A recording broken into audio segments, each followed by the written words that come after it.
What Ike Allen and Andy Anderson have created at AVAIYA is what the world needs. Hello, AVAIYA family. I'm Andy Anderson. My partner Ike Allen and I are teachers, mentors, and the co-owners of AVAIYA University. AVAIYA is the creator of over 1,000 books, films, courses, teachings, and other supportive resources. Thank you so much for joining us. Our fellow teacher, Paul Gilbert, is with us today to talk about how compassion can help us with betrayal and deception.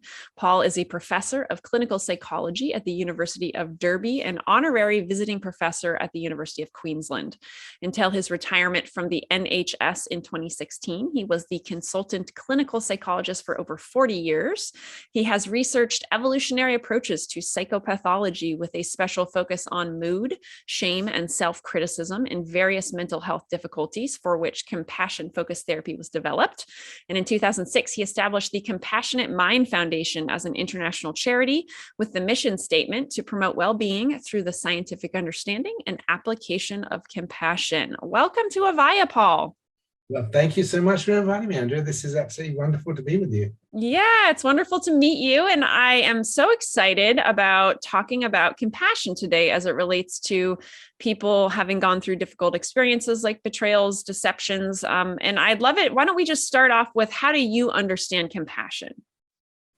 Well, it's a great start because compassion can be very easily misunderstood in terms of kindness or love or something like that. But actually, compassion evolved from caring behavior. And we know that many mammals evolve the capacities to care for their infants. And when they do that, they have to be sensitive to the needs and suffering or distress of their infant, and then work out what to do. So there are two elements, really. Firstly, is the ability to be aware, to be sensitive, to be engaged with signals of distress or suffering. That's the first part. And then the second part is that triggers wise action. Now, this is important because not all caring behavior is wise action. If I see somebody fall into a fast flowing river and I think, I'm afraid of them, so I jump. But then I realize, actually, I can't swim. That's unwise action. So if you think about the pandemic we've just been through, it took us a bit of time to work out what wise action was. It took us a bit of time to work out how to make vaccines. So wisdom is not always on the shelf. Sometimes you have to kind of work it out.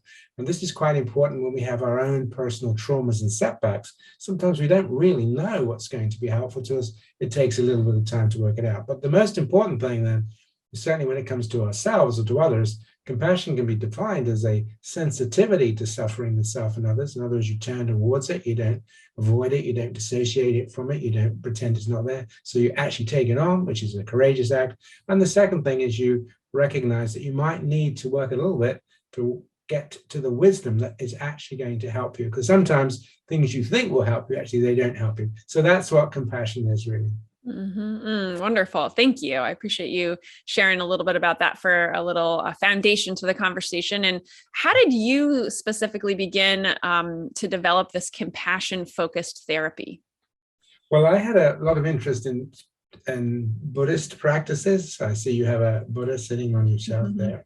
So I was involved with that for a while, and I've been involved with some monasteries and so on. So obviously in the Mahayana tradition, as you know, Tibetan traditions, compassion is absolutely central because they believe that compassion orientates your mind in a way that facilitates enlightenment and so forth. But I was also an evolutionary psychopathologist. That is, we try to understand the way the evolution of mechanisms like attachment behavior and so forth influences people's mental states.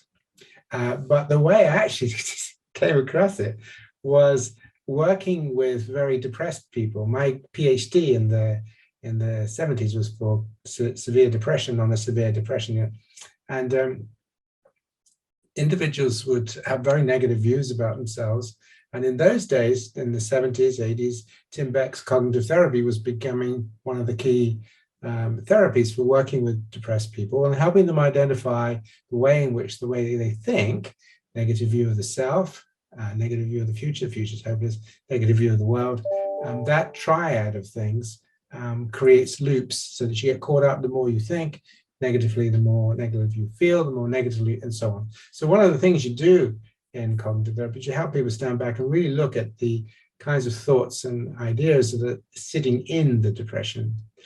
And then you invite them to stand back and say, okay, I think I'm a failure, or I think I'm useless. But in reality, if I have a more balanced view, a friend wouldn't say this, my friend would point this out about me.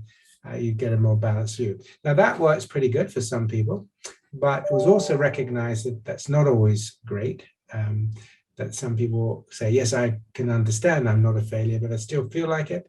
I can understand I'm not responsible for the abuse that happened to me, but I just feel that I am, So there was this feeling cognition mismatch. So I was working with somebody who'd had a bit of a tragic background, really, in terms of she'd been adopted and had had quite difficult experiences and had underlying feelings of shouldn't have been born and so on. But had a good relationship with her partner, lovely children, had held down her job. So all the usual things, right? And she said, yeah, I kind of logically, I know that's true, but I just feel so unlovable. I just feel that, I shouldn't really be here. I wasn't really wanted. So I said to her, okay, well, look, when you hear these alternative thoughts in your mind, like actually you've got a good relationship with your partner, your children are very caring of you, and so on and so on. How do you hear them? And she was a little bit embarrassed. And I'd like to say it was a stroke of genius to ask the question, but it wasn't. I just didn't know what else to say at the time. Anyway, so she said, how I actually hear them? And I said, yeah. She said, okay. You're doing cognitive therapy, aren't you? You got a partner who cares about you. You've got 3 lovely children. You've held down a job. Look at the evidence. Mm-hmm. And that we call that the first shock of CFT. The first shock is that the hostility wasn't being carried in the thinking, it was being carried in the emotion, the emotional textures that people have started to generate towards themselves. So even though they could say helpful things, the tone of it was sort of really pushy, frustrated with themselves. And sometimes they'd say things, I just hate myself with this depression. If I wake up in the morning and I'm depressed, I really hate it. So they had this real hostility to the self that didn't necessarily show up in the cognition. So that was the first thing. So the obvious solution was, okay, let's take some of those ways of thinking in a more balanced way, but imagine a really compassionate part of you helping you think that through, and that there's a kind, understanding voice, and they have a real motivation to help you because you've been in such pain with this depression for so many years and so on.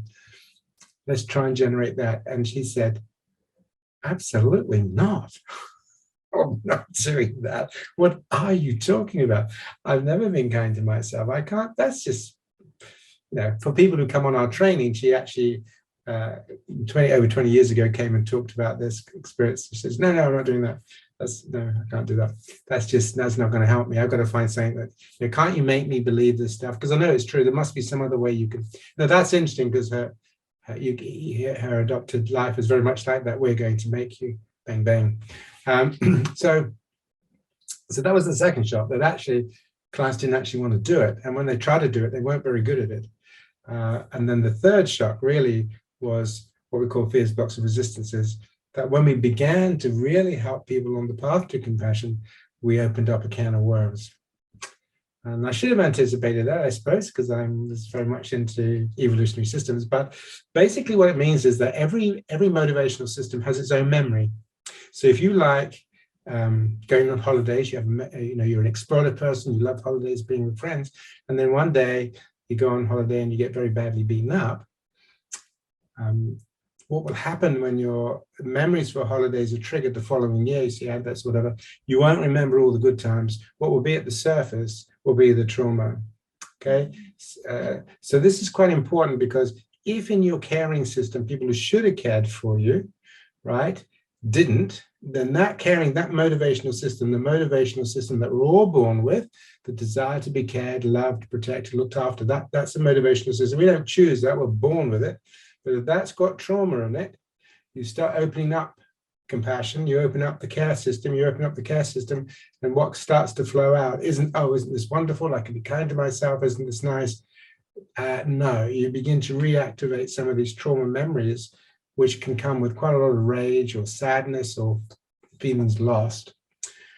And so what CFT then was really understanding that a number of our clients, they couldn't do compassion because they had too much trauma in the care system. So you had to detoxify that system. And we're going to go on to talk about betrayals. And one of the things that can damage the care system, well, not damage it, but puts trauma in it, is a betrayal. And so if you get a lot of toxicity in the caring system, so you can't trust people or whatever, that can make it really quite difficult for you to use it for yourself. So that's how we started, really, of recognizing the hostility is carried not in the cognition, but in the emotion and the motive.